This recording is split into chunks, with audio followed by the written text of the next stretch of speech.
அருளமுதமாக வழங்கப்படுகிறது.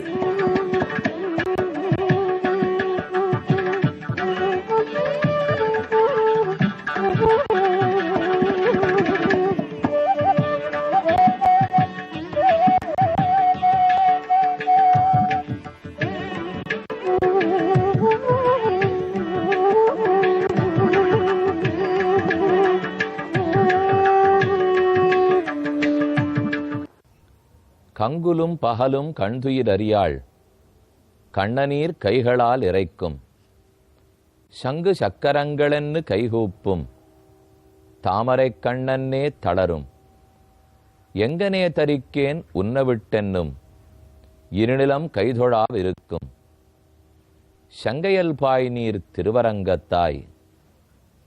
திருவரங்கத் தெம்பெருமானை பார்த்து நம்மாழ்வாருடைய திருத்தாயார் கேட்கும் கேள்வி இது. சங்கு சக்கரங்களை கைகளிலே பிடித்திருக்கிறாயே, என் பெண்ணை எப்போது காப்பாற்றுவதாக உத்தேசம்? அவளை கைவிட்டு விட்டாயா? உன்னையே நினைத்து நம்மாழ்வார் என்னும் பெண் ஏங்கிக் கொண்டிருக்கிறாள். பகலும் இரவும் தூக்கம் இழந்தாள். கண்களிலிருந்து காவிரி போல் பெருகும் நீரை துழாவி துழாவி தள்ளிவிடுகிறார். சங்கு சக்கரம் பிடித்திருக்கும் உன்னை நினைத்தே கரைகிறாள். உன் சங்க சக்கரத்தை நினைத்து கைகூப்புகிறாள். தாமரை கண்ணனே, எப்போது அந்த கண்களால் என்னை நோக்கப் போகிறாய் என்று தளர்கிறாள். இவளிடத்தில் உனக்கு இரக்கம் இல்லையா என்று தாயார் பெருமானை பார்த்து கேட்கிறாள். ஆழ்வாருக்கு அப்படி என்ன சங்கு சக்கரம் பிடித்த கைகளில் ஆதரவு? திருமால் பரபிரம்மம், முழுமுதற் கடவுள் என்பதற்கு சாட்சியாகத்தான் வலக்கையில் சக்கரத்தையும் இடக்கையில் சங்கத்தையும் பற்றி இருக்கிறான்.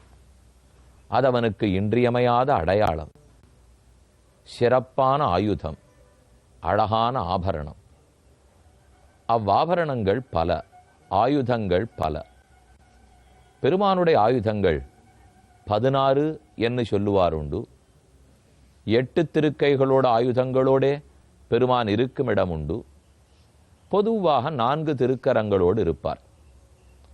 எப்படி இருப்பினும் வலக்கையில் பிடித்திருக்கும் சக்கரம் அதுதான் 16 ஆயுதங்களுக்கும் தலைமை. அந்த சக்கரத்தாழ்வாரை அநேகமாக பல கோயில்களில் தனி கோயிலாக எழுந்துருளப் பண்ணி உள்ளார்கள். தற்போது நாம் கரூர் ராமநகரத்தில் இருக்கும் அபய கோதண்டராமசுவாமி கோயில், அங்கிருக்கும் சக்கரத்தாழ்வாரை சேவித்து கொண்டிருக்கிறோம். ரொம்ப ஆச்சரியமான திருக்கோலம். மூலவர் தான் எழுந்துருளி உள்ளார். இந்த தலத்தே உற்சவமூர்த்திகள் இன்னும் எழுந்துருள பண்ணப்படவில்லை. சுமார் 8 ஆண்டுகளுக்கு முன்பாக அனைத்து சன்னிதானத்து மூலவர்களையும் பிரதிஷ்டை செய்தார்கள்.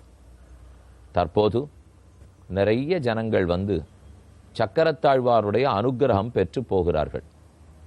ஸ்புரத் சஹஸ்ரார சிகாதி தீவிரம் சுதர்சனம் பாஸ்கர கோட்டி துல்லியம் சுரத்விஷாம் பிராணவிநாசி விஷ்ணோஹோ சக்கரம் சதாகம் சரணம் பிரபத்தியே. எப்போதும் சக்கரத்தாழ்வார வணங்குவோம். அவருடைய சக்கரத்துக்கு மேலே ஜுவாலை ஜொலிக்கிறது. அப்புறம் வட்ட வடிவமான நேமி உள்ளது. வட்டத்தையும் உட்புறத்தையும் இணைக்கும் ஆயிரமான அறங்கள் உள்ளன. ஜுவாலை, நேமி, அறம், கும்பம், நடுவில் இருக்கக்கூடிய அச்சு, நடுப்பகுதி, இப்படி பல பகுதிகளோடே சக்கரத்தாழ்வார் விளங்குகிறார். பெருமானுடைய கையில் இருக்கும் சக்கரம் நம்முடைய மனத்துக்கு பிரதிநிதி. மனம் நிற்காது, சுழன்று கொண்டே இருக்கும். சக்கரத்தாழ்வாரும் சுழன்று கொண்டே இருப்பார். மனம் வேகமாக பிரயாணம் பண்ணும், சக்கரமும் வெகு வேகமாக போவார். இப்படி பல ஒற்றுமர்கள் இருக்கிறபடியால் நம்முடைய மனதேதான் பெருமான் கையில் இருக்கும் சக்கரம் என்று ஸ்ரீ விஷ்ணு புராணத்திலே பராசர மகர்ஷி முதல் அம்சத்தின் கடைசி அத்தியாயத்தில் எடுத்துரைக்கிறார். சக்கரத்தாழ்வாருக்கு பின்புறத்தில் நரசிம்மர் எழுந்துருளி உள்ளார். நரத்வம் கலந்த மிருகத்வம், ஓர் புறத்தில் சிங்கத்தின் தலையாம், மற்றொரு பகுதியில் மனித உடலாம் என்னை இரண்டும் கலந்த உருவத்தோடே ஸ்ரீ நிருசிம்மன் எழுந்துருளி உள்ளார். இருவரையும் இங்கு நாம் சேவித்துக் கொள்ளும் பாக்கியம் பெற்றோம். அடுத்து சீதையும் ராமனும் உரையாடி கொண்டிருக்கிறார்கள். இறுதியாக ராமன் சம்மதித்தான். சீதே, உன்னையும் காட்டுக்கு அழைத்து போகிறேன். பிற்பாடு அந்த சர்க்கத்தை முடிப்போம். அயோத்தியா காண்டத்தில் 30வது சர்க்கம். நகல்வகம் ந கச்சேயம் வனம் ஜனகநந்தினி வச்சனம் தன் நயதி மாம் பிதுகு சத்யோபிரம்ஹிதம். உன் தந்தையை பற்றி ஒரு வார்த்தை சொன்னாயே சீதே, என் உள்ளத்தில் முள் தைத்தா போலே இருக்கிறது. ஒரு நாளும் இனி உன்னை கைவிட்டு காட்டுக்கு செல்ல மாட்டேன். ஏஷ தர்மச்ச சுஷ்ரோணி பிதுர் மாதுஷ்ச வஷ்யதா ஆக்ஞாம் சாஹம் வதிக்கிரமிய நாகம் ஜீவித்து முத்சகே. சரி, ஒருவேளை உனக்கு நாட்டில் இருக்க வேணும்னு விருப்பமாக இருந்தால் அப்போது தந்தை தாய் சொல்லை விட்டுவிட்டு உன் விருப்பப்படி நான் நாட்டில் இருக்க முடியாது. ஏனெனில் பெற்றோர் சொல்படி கேட்பது ஒரு மகனுக்கு தலையாய கடமை. அஸ்வாதீனம் கதம் தெய்வம் பிரகாரைர் அபிராத்தியதே சுவாதீனம் சமதிக்கிரமிய மாதரம் பிதரம் குரும். நம்ம ஒன்றும் நேர தெய்வத்தை சேவித்ததில்லை. நேர அவருக்கு நான் அடிமையாங்கிறது தெரியாது. ஏதோ மனத்தை கொண்டும் சாஸ்திரங்களை கொண்டும் ரிஷிகளுடைய உபதேசத்தை கொண்டும் தான் தெய்வத்தை அறிந்திருக்கிறோம். அப்படி தள்ளி அறிந்து வைத்திருக்கிற தெய்வத்துக்கே நாம் கட்டுப்பட்ட அனைத்து தொண்டுகளையும் செய்தால் கண்முன்னே இருக்கும் தெய்வமான பெற்றோர் அவர்கள் ஆணைக்கு கட்டுப்படாமல் இருக்க முடியுமா? அப்ப கண்கண்ட தெய்வம்னு சொல்ல வேணுமானால் பெற்றோர். கண் காணாத தெய்வம் எங்கோ இருக்கும் தெய்வம். அவன் நமக்குள்ளும் இருக்கிறார், ஆனால் நம்மால் காண முடியவில்லை. ஆனால் பெற்றோரை காணலாம். ஆகவே பெற்றோருக்கு பணி செய்வதை விட்டுவிட்டு தெய்வத்தை மட்டும் தொழுவதற்கு நான் தயாராக இல்லை. என்ன அழகான கருத்து ராமன் தெரிவிக்கிறார். இன்று ரொம்ப ரெலவெண்டான கருத்து, அதைத்தான் சொல்ல வேண்டும். பலரும் கோயிலுக்கு செல்வார்கள், பெருமானை தொழுகிறோம், லட்சக்கணக்கில் செட வைக்கிறோம், உற்சவங்களெல்லாம் பண்ணுகிறோம், தான தர்மம் செய்கிறோம், ஏழைகளுக்கு உதவுகிறோம், உபன்யாசத்துக்கு எப்பவும் வருவார், எப்பவும் சிரித்த முகத்தோடு இருப்பார். எல்லாமே சரி. அந்த சுவாமி அவருடைய பெற்றோர் எங்க இருக்கிறார்? இவ்வளவு தூரம் நமக்கு தெரிஞ்சவராக இருக்காரே, அவர் வீட்டுக்கு ஒரு நாள் போய் இப்பேற்பட்ட பிள்ளைய பெத்தத்துக்கு அப்பா அம்மா எவ்வளவு தவம் இருந்திருக்கணும், அவருக்கு ஒரு நன்றி சொல்லிட்டு வருவோம். அவர் வயசானவராக இருக்கணும், இவருக்கே 60 வயசு ஆறுதே, அப்போ பெத்தவருக்கு 85 வயசான இருக்கும், அவரை போய் பார்த்துட்டு வருவோம் என்று போனோம். அவர் வீட்டில் அமர்ந்து நிறைய பேசினோம். அவரும் பால் கொடுத்தார், படரசம் கொடுத்தார், எல்லாவற்றையும் உண்டோம், சுத்தி சுத்தி பார்த்தோம். அவர் குடும்பத்தை தவிர யாரும் கண்ணில் படவில்லை. பெற்றோர் எங்கே தெரியவில்லை. மெதுவே குரலில் கேட்டோம், உங்கள் தந்தை தாய் எங்கே? ஒரு நமஸ்காரம் பண்ணிவிட்டு போகிறோம். அவர் கூறினார், அவர் இவ்விடத்தில் இல்லை, நீங்கள் அவரை நமஸ்கரிக்க வேறிடத்துக்கு செல்ல வேண்டும், அது வேண்டாம், விட்டுவிடுங்கள். புரியவில்லை. மற்றொரு பிள்ளை இருக்கிறாரோ, பெண் வீட்டுக்கு போயிருக்கிறாரோ, எங்கு சென்றிருக்கிறார் என்னால்? இல்லை, அவர் சுகமாக இருக்கட்டும், அதைவிட நான் சுகமாக இருக்க வேண்டும் என்பதற்காக முதியோர் இல்லத்தில் சேர்த்திருக்கிறேன் என்று கூறினார். இது பக்தியா? இதையா பெருமான் எதிர்பார்க்கிறான்? இதையா தர்மசாஸ்திரங்கள் ஒத்துக்கொள்ளும்? ஒத்தே கொள்ளாது. அதைத்தான் ராமன் கூறுகிறார். பக்தனாக இருந்தோ பண்டிதனாக இருந்தோ லாபமில்லை. யாரை காட்டிலும் பெற்றோரை மதித்து அவருக்கு தொண்டு செய்பவராக இருக்க வேண்டும். சீதே, உனக்கும் அந்த பாக்கியம், எனக்கும் அந்த பாக்கியம். அதை இழக்காமல் புறப்படுவோம் வா. ஸ்வர்கோதனம் வா தானியம் வா வித்யா புத்திராஹா சுகானிச்ச குருவிருத்தியனுரோதேன ந கிஞ்சிதபி துர்லபம்.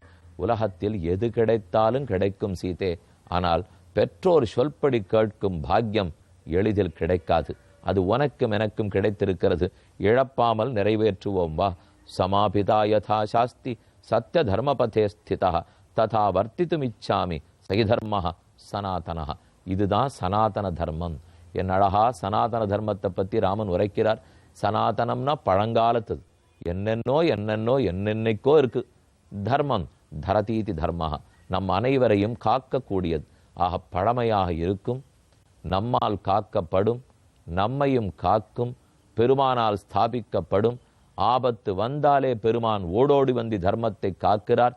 யதா யதாகி தர்மஸ்ய கிலானிர் பவதி பாரத அபியுத்தானம் அதர்மஸ்ய ததாத்மானம் சிருஜாமியகம்.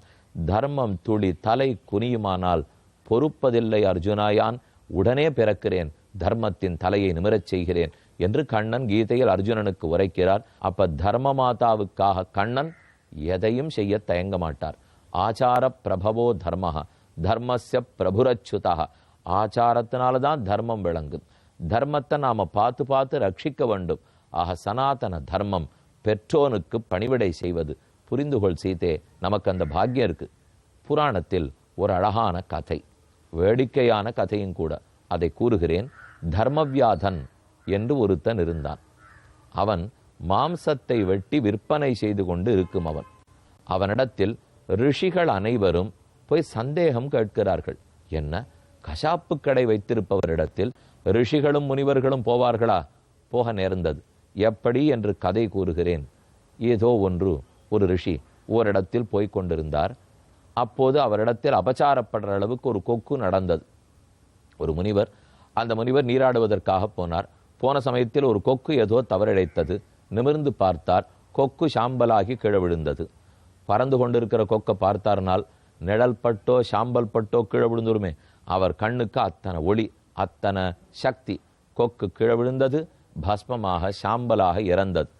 அந்த ரிஷி தன் தவத்தை முடித்து கொண்டு அன்று பிக்ஷை எடுப்பதற்காக போனார். ஒரு வீட்டுக்கு போய் பவதி பிக்ஷாந்தேகி என்று பாத்திரத்தை காட்டி கேட்க வேண்டுமே. அவரும் தாயே பிச்சையெடு என்றார். ஒரு பெண் வந்தாள். அவள் ஏற்கனவே கணவனுக்கும் பெற்றோருக்கும் சுஷ்ரூஷை பண்ணி கொண்டிருந்தாள். அதாவது அவர்களுக்கு தொண்டு புரிந்திருந்தாள். வருவதற்கு 10 நிமிடம் தாமதமாயிற்று. முனிவருக்கு வந்தது கோபம். அந்த கொக்கை பார்த்தா போல இவளையும் பார்ப்போம் என்று தயாராக இருந்தார். பெண் வந்தாள். வந்தவுடன் உறுத்து பார்த்தார் முனிவர். பெண்ணுக்கு ஒன்றும் ஆகவில்லை. மாறாக பெண் கேட்டாள், என்ன கொக்கு என்று நினைத்தீரா என்றாள். தூக்கி வாரி போட்டது. நாம் கொக்கை பார்த்து பஸ்மமானது இவளுக்கு எப்படி தெரியும் என்று சொல்ல, என்ன பெண்ணே, உனக்கு எப்படி இவ்வளவு பெருமை, உனக்கென்ன இவ்வளவு சக்தின்னு கேட்டாள். கணவனுக்கும் பெற்றோருக்கும் தொண்டு புரிந்து வருகிறேன், அந்த சக்தி. சரி, இதை பற்றி எனக்கு உபதேசிக்க முடியுமா? அவள் கூறினார், அதற்கு நேரம் இல்லை. உங்களுக்கு வேணுமானாலும் நேரம் இருக்கலாம், எனக்கு இல்லை. வேணுமானால் நான் மற்றொருத்தனை கை காட்டுகிறேன், அங்கு போய் கேட்டுக்கொள்ளும். கேட்டுக்கொண்டார். தேடி வந்தார். அவர்தான் கசாப்பு கடைக்காரர். அவர் வாயிலில் இவர்கள் காத்திருந்தார்கள். அவனோ ஓர் பக்கத்தில் தந்தை தாய்க்கு கைங்கரியம் முடித்து தொண்டு புரிந்து விட்டுத்தான் முனிவரையே பார்க்க வந்தான். முனிவர் நின்னார். அப்போது தர்மவியாதன் கேட்கிறார், அந்த பெண் அனுப்பி வைத்து வந்தீரா என்று கேட்டார். மறுபடியும் தூக்கி வாரி போட்டது. நாம் பெண்ணிடத்தே பேசிவிட்டு வந்தது இவனுக்கு எப்படி தெரிகிறது? ஒருவேளை யோகிகளாக இருக்குமோ, காட்டில் அமர்ந்து தியானம் பண்ணுவார்களோ? தர்மவியாதன் சொன்னான், காடும் தெரியாது, தியானமும் தெரியாது, ஏதும் தெரியாது, தொண்டுதான் எனக்கு தெரியும். ஆக தொண்டாலேயே உயர்ந்தவர்கள் பலர் உளர். சீதே, அந்த பாக்கியம் நமக்கு கிடைத்திருக்கிறது. கூட இருந்து தொண்டு புரியும் பேற்றினை இழந்தோம். ஆனால் சொன்ன சொல்படி கேட்டு அதனால் தந்தைக்கு பெருமை சேர்க்கும் தொண்டு கிடைத்தது. சந்தோஷப்படு. ஆரம்பஸ்வ சுபஸ்ரோணி வனவாச க்ஷமாக்கிரியாக நேதானியும் துவதிருத்தே சீதே ஸ்வர்கோபி மமரோச்சதே. ராமன் அப்படி இப்ப பேசுறது பாருங்க. 10 நிமிஷத்துக்கு முன்னாடி ராமன் பேசினது வேற. உன்னை விட்டு பிரிந்தா சொர்க்கம் கூட எனக்கு பிரியமில்லை சீதே. இவர் என்ன சொன்னார்? எக்காரணம் கொண்டு அழைச்சின்னு போக மாட்டேன்னு நம்மளும் ஒரு வாரமா பார்த்துட்டு இருக்கோம். ஆனா இப்ப அவர் சொல்றது, சீதே, உன்னை விட்டு பிரிந்து சொர்க்கமும் ரசிக்காது, உன்னை கூட்டிட்டு தான் போறேன். இனி ஒன்று செய், புறப்படுவதற்கு வேண்டிய தயார் செய். என்ன, மூட்டை கட்டி கொள்ள வேண்டுமா? புடவை துணிமணிகளை எடுத்துக்கொள்ள வேண்டுமா? ஆனால் அன்று காட்டுக்கு செல்கிறார்கள் என்றாலோ எப்படியானாலும் புறப்படுறதுக்கு தயார் பண்ணுவாளோ இல்லையோ, பொட்டி படுக்கை எடுத்து வச்சுக்க சொல்லல ராமன். தயாராகுனால் உங்ககிட்ட இருக்கிற அனைத்தையும் தானம் பண்ணிட்டு புறப்பட தயாராகுன்னு அர்த்தம். நாம் எப்பவுமே கிளம்பணும்னா மூட்டையை கட்டுறதுக்கு வழி பார்ப்போம். ஆனால் அவர் புறப்படணும்னா இருக்கிறதையும் கழட்டி விடுறதுக்கு வழி பார்க்குறார். எதையும் எடுத்துன்னு போக முடியாது சீதே, மொத்தத்தையும் கொடுத்து விடு. பிராமணே பெச்ச ரத்தனானி பிக்ஷுகே பெச்ச போஜனம். அந்தணர்களுக்கு ரத்தினங்களை கொடு, சாப்பாடு வேண்டியவர்களுக்கு அன்னதானம் செய். சயனியானி யானானி, உன் வாகனங்களையெல்லாம் கொடுத்து விடு, உன் படுக்கையை கூட கொடுத்து விடு. எதையும் நாம் எடுத்து போக முடியாது. நல்ல வேளை டிராவல் போகும்போது பொட்டியை குறைச்சலா எடுத்துன்னு போனா திருப்தியா போயிட்டு வரலான்றாலோ இல்லையோ. என்னைக்கோ ராமன் தெரிஞ்சு வச்சுருக்கார் போட்டு. தேகி ஸ்வபிருத்திய வர்க்கஸ்ய பிராமணானாம் அனந்தரம் அனுகூலந்து சாபர்த்து ஞாத்வா கமனமாத்மனா க்ஷிப்ரம் பிரமுதிதாதேவி தாத்துமேவ பிரச்சக்கிரமே. தன் கணவனின் உள்ளம் என்ன என்பதை புரிந்து கொண்ட தேவி தான் வர சம்மதித்திருக்கிறான், தன்னோடு உடைமை வரை சம்மதிக்கவில்லை என் அறிந்து கொண்டவள் அனைத்தையும் தானம் கொடுக்கிறாள். நாமும் சீதையனிடத்தில் கையேந்து பக்தி பெறுவோம்.